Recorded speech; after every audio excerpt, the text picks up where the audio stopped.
Well, hello, everybody. I wanted to share with you some financial stuff.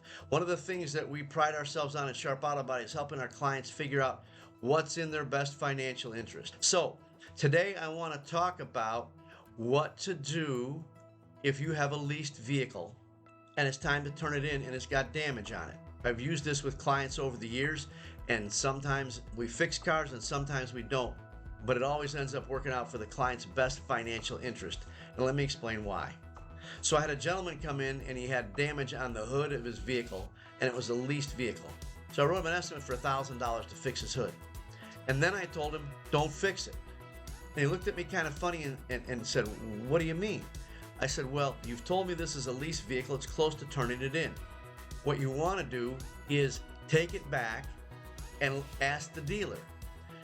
If the dealer says they're going to charge you $800 for the damage, then don't fix it. You're up $200.